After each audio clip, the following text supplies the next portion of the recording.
प्यारे बुजुर्गों, माताओं, भाई और बहनों, जिंदगी उत्साह के साथ जीनी चाहिए। बहुत सी बार इंसान घबरा जाता है। वो घबरा जाता है कि पता नहीं क्या होगा।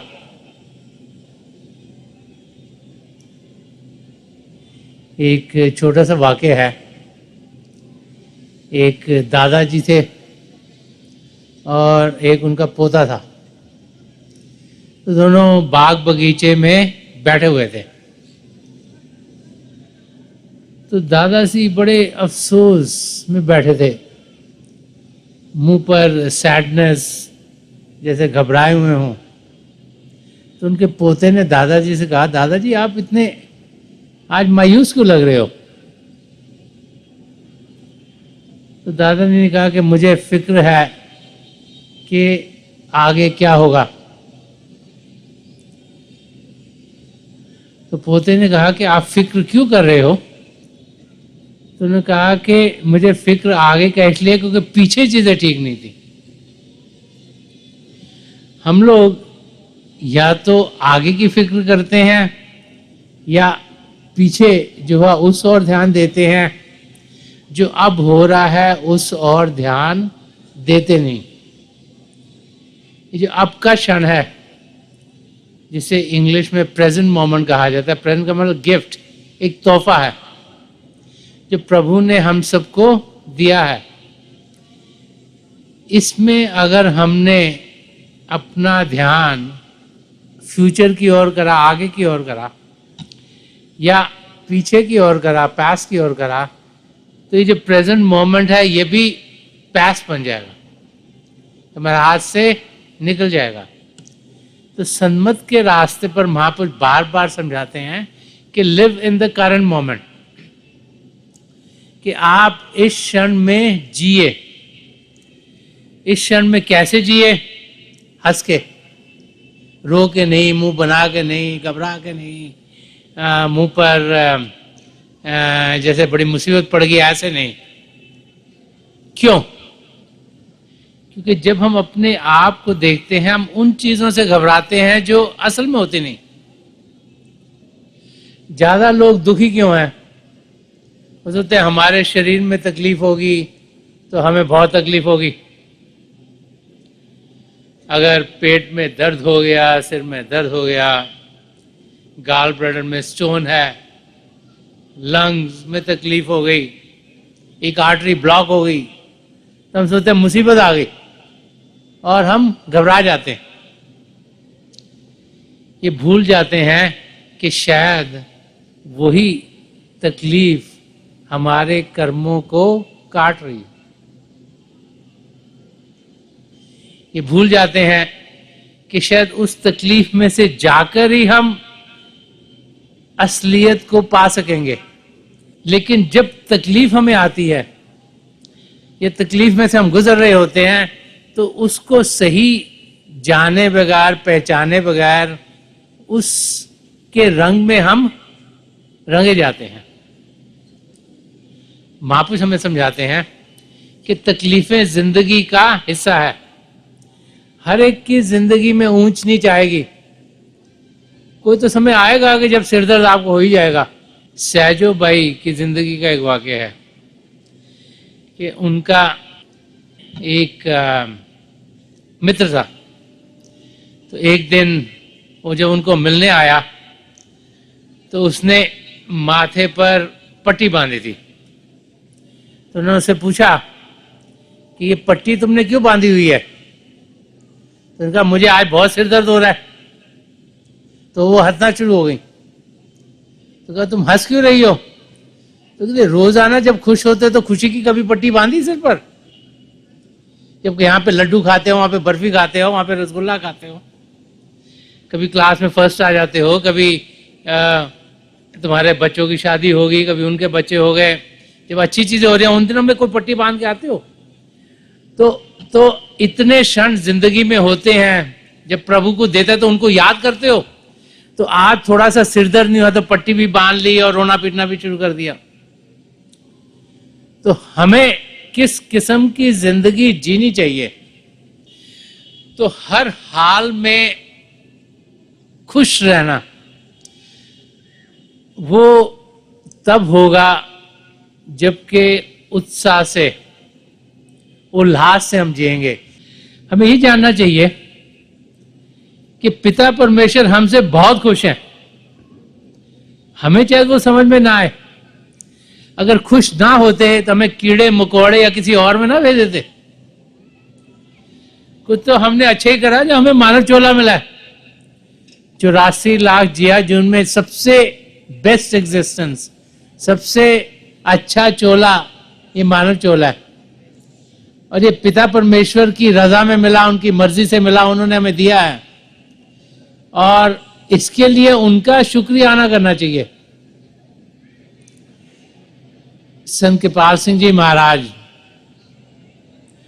उनको जब भी कोई अपने जन्मदिन पर कहता था कि मेरा जन्मदिन है, तो उसे बड़े प्यार से समझाते थे कि जन्मदिन के दिन इंसान क्या होता है, बड़ा खुश होता है, क्योंकि उसको पता है सब कोई मुझे गिफ्ट देगा, कोई मेरा केक काटेगा, everyone is going to wish me happy birthday, तो इंसान बड़ा खुश होता है।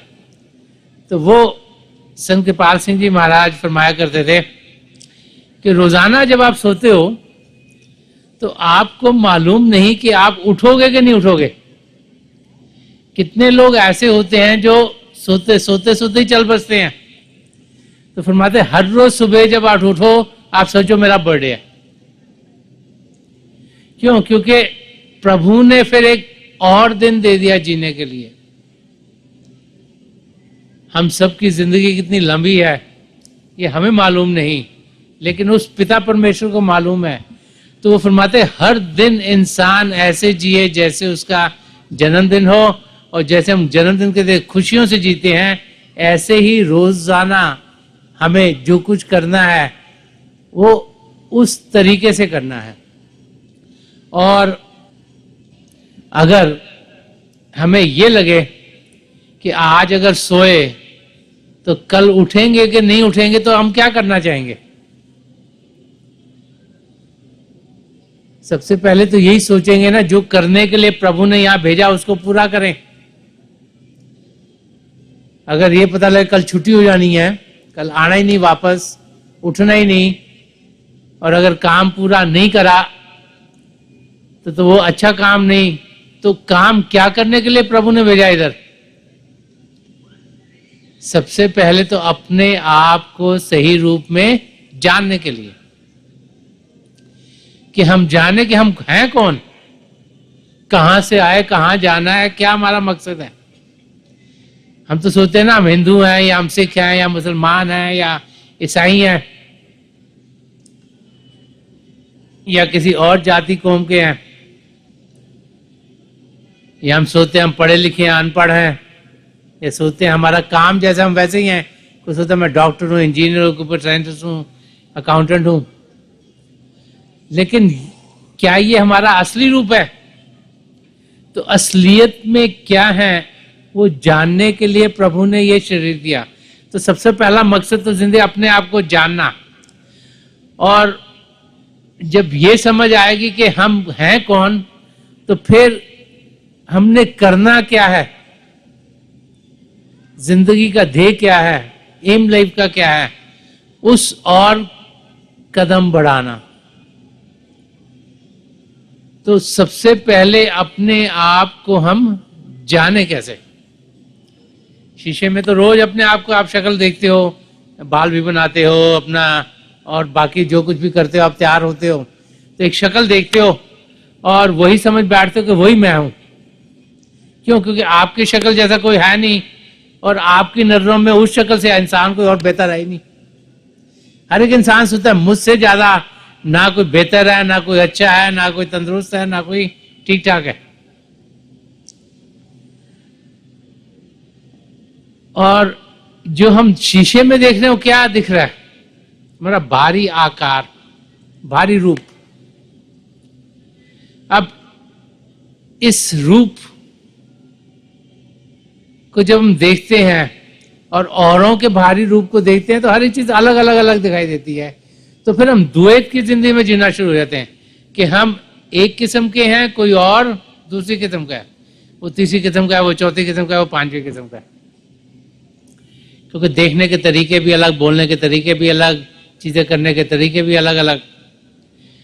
तो जिंदगी इंसान जीनी शुरू कर देता है कि ये मेरा है, ये तेरा है। और घर में भी जब हम जीते हैं, जैसे 1 2 3 बच्चे घर में हो तो माँ बाप बोलेंगे ये इसके खिलौने है, इसका कमरा है, ये इसकी चीज है, ये इसकी चीज है। तो शुरू से दीवारें बननी शुरू हो जाती हैं। महापुरुष समझाते हैं कि सबसे पहले तो जानना है कि हम हैं कौन, और अगर बाहरी रूप तक ही रह गए तो असलियत हमें समझ नहीं आएगी। ये साइंस का जमाना है, आप लोग सब बहुत पढ़े लिखे हो और आजकल साइंस भी बड़ी कोशिश कर रही है समझने के लिए कि इंसान है कैसा। अभी एक 5-6 साल में एक प्रोजेक्ट कहते हैं जिसको जीनोम प्रोजेक्ट कहते हैं। कहते हैं हर एक इंसान में 20 से 25 हजार जीन्स हैं। तभी उन जीन्स के लिहाज से कहा जाता है ये जो बच्चा है ये अपने दादा के माफक है। तो कहते हैं लड़के बिल्कुल दादी जी जैसे कर रही है काम। तो कहते हैं बच्चा अपनी माँ के ऊपर गया, को कह रहा है ये चाचे के ऊपर गया। तो कहते हैं वो जीन्स हैं जो कि एक से दूसरे में जाती हैं, रिश्तेदारों में इंसान सोचता है।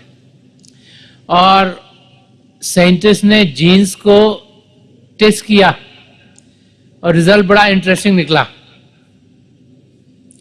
वो कहते हैं कि 99.9%, 99.9% से ज्यादा जीन्स हर एक इंसान की उन्हें एक जैसी मिली। चाहे कोई अफ्रीका में रह रहा है, चाहे कोई एस्किमो है, चाहे कोई हिंदुस्तानी है, चाहे कोई पाकिस्तानी है, चाहे कोई यूरोपियन है या अमेरिकन है या कहीं और रहने वाला है। और जो फर्क है वो खाली लेस देन 0.1% है, जिसके लिहाज से हमारे स्किन का कलर, हमारे फीचर्स, हमारे हाइट और वेट डिपेंडेंट है। और हम लोग सिर्फ इन 4 चीजों को ही देखते हैं और उसी करके सोचते हैं सब चीजें अलग अलग हैं। और जो 99.9% चीजें हमारी एक जैसी हैं उस और हम ध्यान नहीं देते। तो गुरबानी में आया कि एक पिता 21 के हम बारक, कि एक पिता परमेश्वर है, उसी के हम संतान हैं। और सबसे पहले तो ये अनुभव करना कि हम सब एक हैं वो बहुत जरूरी है। वो अनुभव कैसे होगा? अगर हम मन इंद्रियों के घाट तक ही रहे, अगर शारीरिक रूप तक ही रहे, तो फिर तो सब चीजें अलग अलग अलग दिखाई देती हैं।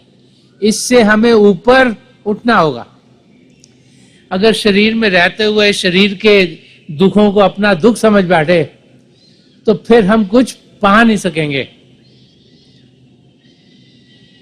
बार बार बार महापुरुष हमें समझाते हैं कि चाहे हम जितना मर्जी सोचें कि तकलीफें हमारे अंग संग हैं, कि एक प्रोटेक्शन, एक सहारा हम सबको मिला हुआ है। वो सहारा प्रभु का सहारा है। वो सहारा ऐसा है जो कि गर्मी में सर्दी कर देता है, सर्दी में गर्मी कर देता है, ताकि हम एयर कंडीशन रहें। आजकल आप लोगों ने घरों में एयर कंडीशन क्यों लगाए हैं?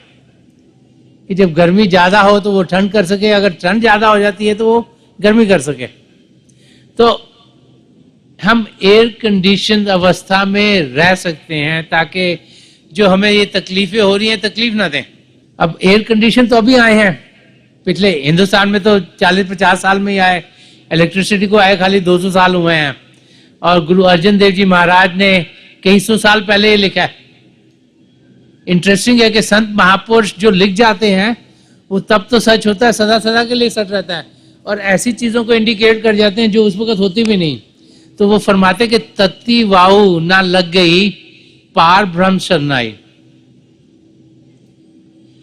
वो कह रहे हैं जो पिता परमेश्वर की शरण में पहुंच गया उसको गर्म हवा लग ही नहीं सकती। उसकी जिंदगी एयर कंडीशन हो गई। उनको मालूम था इतने साल बाद एयर कंडीशनिंग आएगी तो मैं पहले लिख जाऊं। ताकि लोगों को समझ में आ जाए। ये तो वो जमाना जहां लू चलती है, गरम गरम हवा चलती है, गर्मी इतनी लगती है कि समझ नहीं आता, आदमी जिए ना, और गर्मी सहन नहीं होती। कोई वो पानी छिड़क रहा है, कोई किसी तरीके से सोच रहा है मैं कहीं बाहर ठंडक में जाऊं, कोई बर्फ की सिल्ली ला के रखता था उन दिनों में ताकि ठंडक आए। कि जो प्रभु की शरण में आ गया उसको कभी भी कोई तकलीफ नहीं आएगी। तत्वीभाव का मतलब जिन तकलीफों में हम घिर जाते हैं, अगर अपने आप को देखो तो इंसान के जो बर्थ है वही कितनी तकलीफों का होता है। 9 महीने के लिए तो बच्चा माँ के गर्भ में रहता है, फिर जब वो बाहर आता है और फिर अगर रोता नहीं तो उसको थप्पड़ मारा जाता है कि भाई रो। क्यों? क्योंकि लगता है अगर रोया नहीं तो इसके लंग्स पता नहीं वर्क कर रहे हैं कि नहीं कर रहे। तो पूरा एटमॉस्फेयर इस किस्म का, जिसमें कि आते सारी वो ऐसी अवस्था में पहुंचा जहां वो कर नहीं कुछ पा रहा। तो यहां पर गुरु साहब हमें समझा रहे हैं कि हम ये ना जाने, ये ना सोचें कि तकलीफें अगर आएंगी तो उनमें हम गिर जाएंगे उनसे। हम जाने कि पिता परमेश्वर का सहारा, उनका हाथ हमें इस भव सागर से पार करा देगा, कि जिंदगी हम उत्साह से जीवें, उल्लासनगर के माफक। Never forget that. आप लोग सब यहां पे रह रहे हो, उत्साह हर समय बना रहना चाहिए, चाहे आपको जितनी मर्जी लगे तकलीफें आ रही हैं। क्यों? क्योंकि क्या हमारे कर्म है वो हमारी जानकारी नहीं, कितने कैसे कट रहे हैं उसकी भी हमें समझ नहीं, और हर एक चीज को यही समझना चाहिए प्रभु की देन है ही उन्हीं की देन। हमारे लिए क्या बेहतर है हमें मालूम नहीं, लेकिन उस पिता परमेश्वर को मालूम है। उसको मालूम है इसके लिए क्या अच्छा, उसके लिए क्या अच्छा, उसके लिए क्या अच्छा, उसके लिए क्या अच्छा। हम लोग तो सोचते हैं कि मेरे लिए अच्छा है और फिर कुछ ना कुछ करते रहते हैं। आप में से बड़े लोग स्टॉक मार्केट में इन्वेस्ट करते होंगे, आप सब सोचते हो मैं पैसा बनाऊंगा, जब बनता नहीं पैसा तो यूं करके मुंह अपना लड़का के आ जाते हैं। बस सोचते हैं कि मुझे मालूम है। अगर सबको मालूम होता तो सभी खरबोपति हो गए होते। कोशिश करते रहते हैं, दिखे फिर भी खाते हैं। पिता परमेश्वर को मालूम है हमारे लिए क्या अच्छा है क्या अच्छा नहीं, तो जो लोग उनके भाने में रहते हैं, उनकी रजा में रहते हैं, वही सुखी रहते हैं। उन्हीं के चेहरे पर मुस्कुराहट और खुशी रहती है। उदासी उन लोगों के मुंह पर रहती है जो जिंदगी से मायूस हो जाते हैं। और जिंदगी से मायूस हमने होना नहीं, क्यों? क्योंकि आप सब उल्लासनगर में रहते हो। So you have to be looking forward, you have to be positive. हर एक चीज में अच्छाई है अगर हमारा नजरिया करेक्ट होगा। इसीलिए बार बार समझाया जाता है कि हमारी समझ सही हो। प्रभु से प्रार्थना करें कि ये जो बुद्धि दी है मन के साथ, इसको सही रखो। ये समझ अगर सही होगी तो विचार आपके सही होंगे, अगर विचार सही होंगे तो आपके बोल सही होंगे, और अब बोल सही होंगे तो आपके कार्य सही होंगे। तो प्रभु से प्रार्थना ये हो कि समझ हमारी सही रहे। समझ सही क्या है कि एक पिता परमेश्वर है, उसकी सृष्टि रची हुई है, सब कुछ उसके भाने में होता है। उसी ने ये धरती बनाई, उसी ने ये आसमां बनाया, उसी ने सितारे बनाए, उसी ने चंद्रमा बनाया, उसी ने सूर्य बनाया, उसी ने और भी गैलेक्सीज बनाई हैं, और उसी ने ये सब कुछ बनाया। हम लोग इस धरती पर रहकर जो इस धरती की चीजों की जानकारी हमें देते हैं, हम उनको बहुत सोचते हैं इनको बड़ी समझ है। आइंस्टाइन की थ्योरी ऑफ रिलेटिविटी हम सोचते हैं उसको बहुत समझ थी। बिल गेट्स जिसने सॉफ्टवेयर बनाया आजकल जो बड़ा पॉपुलर है कंप्यूटर्स में, हम सोचते हैं वो बहुत स्मार्ट था। और जो पीछे हिस्ट्री में जैसे बड़े बड़े पेंटर्स, जैसे जिसने मोनालिसा की पेंटिंग बनाई, या और कोई स्कल्पचर्स बनाया, या बड़ी बड़ी जो इमारतें बनी हुई हैं, ताजमहल जिन्होंने बनवाया होगा, हम सोचते हैं वो लोग बड़े समझदार थे, अक्लमंद थे, स्मार्ट थे, लेकिन ये भूल जाते हैं कि इतने स्मार्ट लोगों को जिसने बनाया उसकी क्या स्मार्टनेस होगी। ये अपने आप तो नहीं ना आ गए इधर, इन सबको तो पिता परमेश्वर ने बनाया है। वो जो बेस्ट पेंटर है उसको भी उसने बनाया, बेस्ट कंप्यूटर वाले को भी बनाया, ये एडिसन जिसने ये इलेक्ट्रिसिटी निकाली उसको भी उसने बनाया, और तरह तरह के इन्वेंशन, वो जो राइट ब्रदर्स है जिन्होंने हवाई जहाज पहली बार उड़ाया उनको भी उसी ने बनाया। तो वो उसकी समझ क्या होगी, ये हम लोगों की समझ से बाहर है। लेकिन हम पढ़ लिख जाते हैं, हम सोचते सारी चीजें हमारी समझ में आनी चाहिए। तो मुझे लगता है कि जब हमको ये समझ आ जाए कि हमें समझ नहीं आ रही तो हम समझदार हो गए। कई चीजें ऐसी जिंदगी में होती जो हमारी समझ के बाहर है। क्यों? क्योंकि जो समझ है, जो इंटेलेक्ट है, ये मन का हिस्सा, और मन तीसरी लेवल के ऊपर जा ही नहीं सकता। पिंडी मन है, अंडी मंड और ब्रह्मांडी मन है, उसके आगे मन के जा ही नहीं सकता। और पिता परमेश्वर जिसने सब कुछ रखा उससे बहुत ऊपर है। मन सिर्फ काल के दायरे में जीता है, काल देश, पिंड अंड और ब्रह्मांड। दयाल देश जो उसके आगे पार ब्रह्म सचखंड, वहां तक उसकी पहुंच नहीं। तो समझ सिर्फ वहां तक जा सकती है, और उससे आगे जाने के लिए क्या करना है? प्रभु के प्रेम का अनुभव। प्रेम की बुनियाद पे सब कुछ बना है। प्रभु प्रेम के महासागर हैं। हम आत्मा परमात्मा का अंश होने के नाते उसी महासागर की बूंद है, और प्रेम के रास्ते के जरिए हम पिता परमेश्वर को पा सकते हैं। लेकिन यकीन होना जरूरी है। अगर हमें यकीन हो जाए कि पिता परमेश्वर हमारे अंग संग हमारे भीतर बैठे हैं, तो हम डरेंगे किस चीज से? और आपको पता हो कि पिता परमेश्वर आपके अंदर है, तो फिर घबराना किस चीज का? उससे तो बड़ा ना कोई जज है, ना कोई कुछ कर सकता है। तो हमारी आत्मा क्या है? उनका एक अंश है। आपने बहुत से लोगों को देखा होगा जिनकी मौत हो गई, तो शरीर ये थोड़ा कि एकदम स्क्रंच कर गया, और ना ही ये है कि एक बांह कट के वहां चली गई, लात वहां चली गई। सब चीजें तो वैसी की वैसी हैं। तो हुआ क्या कि आत्मा जो शरीर को जान दे रही थी वो चली गई, वो उसमें है ही नहीं। तो जो फोर्स है उसके पीछे वो है ही नहीं। ये जो लाइट जल रही है, अगर प्लग पावर से निकाल दोगे तो ये बल्ब तो कुछ कर ही नहीं सकता। पीछे से इलेक्ट्रिसिटी आती तभी चलता है ना। तो अगर वो काट दो आप इस तार को, और जब आत्मा छोड़ के चली जाती है शरीर को, तो ये शरीर बेकाम हो जाता है। तो हमने इस जिंदगी में आत्मा का अनुभव करना है। ये बाहर की चीजों से घबराते ना रहे। तो गुरु साहब फरमा रहे हैं कि अगर आपका विश्वास, आप पिता परमेश्वर के शरण में पहुंच गए, तो आपको कभी बाहर की कोई तकलीफ आएगी नहीं। ये हमारा ध्यान किस हो रहा है वो हमने देखना जरूर है।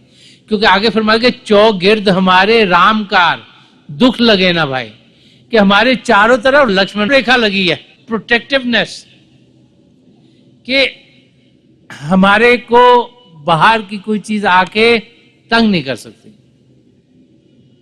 लेकिन ये तब होगा जब हमारा इसमें विश्वास होगा, हम पात्र होंगे, रिसेप्टिव होंगे, तभी हम पिता परमेश्वर की ओर कदम बढ़ा सकते हैं।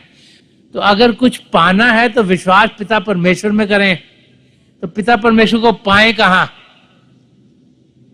गुरु अर्जन देव जी महाराज ने एक जगह और भी फरमाया कि सब कुछ घर में, बाहर नहीं। पिता परमेश्वर को पाना है तो अंदर की दुनिया में जाओ। तो हम सोचते हैं अंदर की दुनिया क्या, इस शरीर के अंदर क्या हो सकता है? यहाँ तो लंग्स है, हार्ट है, और अपेंडिसाइटिस भी है, और गाल ब्लैडर भी है, और भी जितने भी इंस्ट्रूमेंट्स हैं वही है अंदर।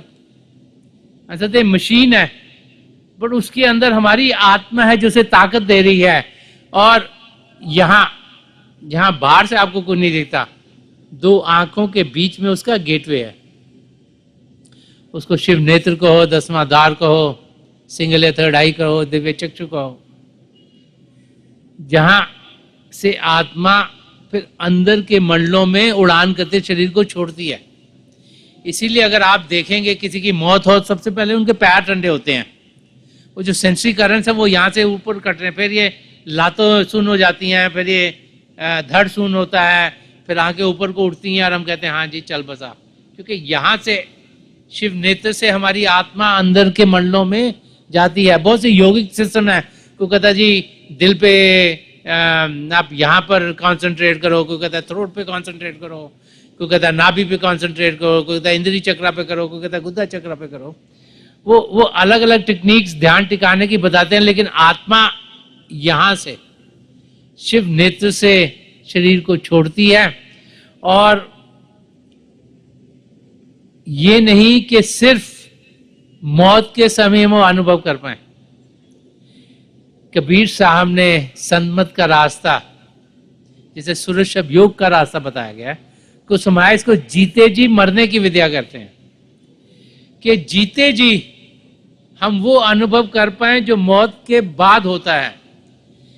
क्यों? क्योंकि अगर इस समय नहीं करा तो मौत के बाद क्या होगा ये तो हमें मालूम ही नहीं है। तो जीते जे इस लाइफ टाइम में हमारी आत्मा के साथ क्या होता है उसका अनुभव करना ही संमत का रास्ता। और गुरु अर्जन देव जी महाराज इस शब्द के जरिए हमें यही समझा रहे हैं कि वो कैसे होगा। कहते हैं सदगुरु पूरा भेंटिया जिन बनत बनाई, कि जिसने बनत बनाई वो पिता परमेश्वर। अब आत्मा की जानकारी कहां से दें? जितने भी स्कूल्स खोले हुए हैं इंसानों में, वहां तो physics, chemistry, math, languages, history, geography, यही सब पढ़ने को मिलता है। आत्मा की ट्रेनिंग तो कोई देता नहीं, ना उनको खुद आती तो देंगे क्या, जिसको आती वही देगा। तो वो फरमा रहे हैं कि सदगुरु पूरा भेंटिया जिन बनत बनाई, कि जिसने सृष्टि को रचा उसने एक पूर्ण महापुरुष को यहां भेजा। किस लिए भेजा? कि राम नाम ओखत दिया, एका लिवलई। भेजा किस लिए? कि जो हमें बीमारी लग गई है, हम पिता परमेश्वर को जानते ही नहीं, दुख दर्दों से घिरे हुए हैं, दुनिया में ही लगे रहते हैं, वो बीमारी लगी है, उसकी दवाई, ओखत मीन दवाई। दवाई क्या है? राम नाम, प्रभु का नाम, प्रभु के नाम का जाप, प्रभु का शब्द, वो जिसे क्रिएटिव पावर कहा गया, नाम को, शब्द को, होली वर्ड को, कि राम नाम दिया। कि ऐसे जीवित जागृत महापुरुष को भेजा, एक पूर्ण महापुरुष को भेजा जो हमें नाम की देन देते हैं, जो प्रभु का शब्द है उसके साथ जोड़ते हैं। उसके जरिए ही वही दवाई है जो कि हमारी तकलीफ को दूर करेगी। तो छोटे से वर्ड्स में जो सन्मत का रास्ता उसको यहां खोल के समझा रहे हैं कि एक पूर्ण महापुरुष जब अपनी तवज्जो देते हैं तो अपनी कमाई का थोड़ा सा हिस्सा में देते हैं, इस शिव नेत्र को खोलते हैं और तब हम अंदर की दुनिया के नजारे देखने के लायक हो जाते हैं। तो इसीलिए कह रहे हैं कि राम नाम औखत दिया, कि राम के नाम की दवाई, के जो शब्द देना, जिसे नामदान कहा जाता है, दीक्षा कहा जाता है, जो सन्मत का रास्ता है, उसमें दीक्षा में होता क्या है कि हमारे सदगुरु अपनी जो उनकी कमाई है उसका हिस्सा देते हैं। ये जो ब्रिज कवाड़ है, ये जो हमारा आयरन कर्टन है जो अंदरूनी आंख के पड़ा, वो खुल जाता है और हम अंदर में जो दिव्य नजारे हैं उनके दर्शन करने के लायक हो जाते हैं। और फिर उनकी मदद से, उनकी तवज्जो से उनका नूरी स्वरूप यहां टिक जाता है नामदान के समय, ताकि हमें मालूम लगे कि प्रभु की सत्ता है, क्योंकि हमें और कोई तरीका नहीं पता कि कैसे जाने प्रभु की सत्ता है। तो उनका नूरी स्वरूप टिकता है ताकि जब भी हम अंदर जाएंगे वो हमें फिर और अंदर की यात्रा में ले जाएंगे। अगर आप में से किसी ने अनुराग सागर पढ़ा हो, जो कबीर साहब का लिखा हुआ है, या स्वामी जी महाराज की आपने पढ़ी हो, लिखी हुई चीजें, तो आपको मालूम होगा कि कितनी रूहें रास्ते में अटकी हुई हैं। जब एक सदगुरु अपनी रूह को लेके जाता है, किसी को लेके जाता है सचखंड तक, कितनी रूह ने पुकारती हैं कि हमें भी इसमें से निकालो। तो यहां पर हमें यही समझाया जा रहा है कि जो प्रभु का शब्द है वही जरिया है जिसके साथ सारे दुख दर्द हमारे दूर होंगे। और वो तब होगा, फरमा रहे हैं, राम नाम औखत दिया एको लिवलाई, कि ध्यान फिर एक ही ओर होगा, वो है पिता परमेश्वर की ओर। और जिसे हम जाप करते हैं, सिमरन कहते हैं, वो क्या है? प्रभु के नाम का जाप। वो क्यों किया जाता है? ताकि मन प्रभु की ओर लगे। जितना ज्यादा अटेंशन प्रभु की ओर देंगे, उतना ही हम उनको पाने के लायक होंगे। और यहाँ यही समझाई जा रहा है कि हम ध्यान पिता परमेश्वर की ओर करें, तब हम अपनी मंजिल तक जरूर पहुंच जाएंगे। तो आज के दिन हम सब ये जाने कि जिंदगी को मुस्कुराते हुए, हंसते हुए हमने जीना है। ये समझें कि कोई भी दुख दर्द है ही नहीं। नजरिया ऐसा हो कि हम प्रभु की संतान हैं, पिता परमेश्वर हमारे अंग संग हैं, हमें किसी चीज का फिक्र नहीं होना चाहिए। जो जो हम सबकी जिंदगी में बेहतर है, वही हमारी जिंदगी में ढल रहा है, लेकिन हमें मालूम नहीं। हम सोचते हैं शायद ये बेहतर है, लेकिन रैली में बेहतर ये चीज होती है। प्रभु को मालूम है तो वो हमको वही देते हैं जो हमारे लिए अच्छा है। और जब हम उनके बहाने में जीना शुरू करेंगे, तो हम देखेंगे कि बहुत जल्दी हमारे कदम उनकी ओर बढ़ेंगे। और मेरी आज के दिन पिता परमेश्वर के चरण कमलों में जो पिछली सेंचुरी के महापुरुष हैं, हजूर बाबा सावन सिंह जी महाराज, परम संत कृपाल सिंह जी महाराज और दयालपुर संत दर्शन सिंह जी महाराज, इनके चरण कमलों में यही प्रार्थना है कि इनकी दया मेहर हम सब पर रहे, कि हमारा ध्यान अंदर की दुनिया में जाए, अंदर के नज़ारों को हम जान सके, पहचान सकें, तेजी से कदम हमारे उस ओर बढ़े, ताकि अपने आप को हम आत्मिक रूप में पाएं। तो फिर एक लगन पिता परमेश्वर को पाने की हमारे अंदर खुद ब खुद जाग पड़ेगी।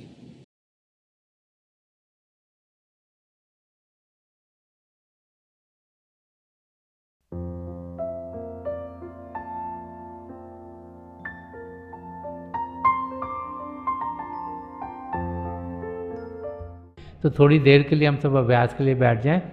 आप जहाँ भी बैठे आराम से बैठिएगा, अपनी आंखें बंद कर लीजिएगा। ये जो आई बॉल्स आँखों के डरने सीधे सामने फोकस हो, जैसे हार्ट से सामने आप फोकस हो। आंखें बंद करते ही वो भाई बहन जिन्हें नाम की देन मिली, आप सिमरन कीजिएगा। और जो भाई बहन यहाँ नए हैं, आप पिता परमेश्वर के किसी भी जाति नाम का जाप कीजिएगा। जाप मन ही मन करना, ऊंचा नहीं दोहराना। मेरी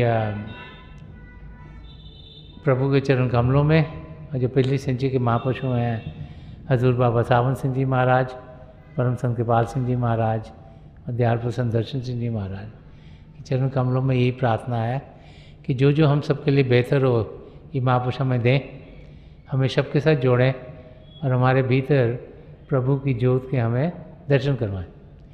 थोड़ी देर में मैं आपको इस बैठक से उठाऊंगा और मेरी शुभकामनाएं आप सबके साथ हैं।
छोड़ दीजिए जी, प्लीज लीव ऑफ।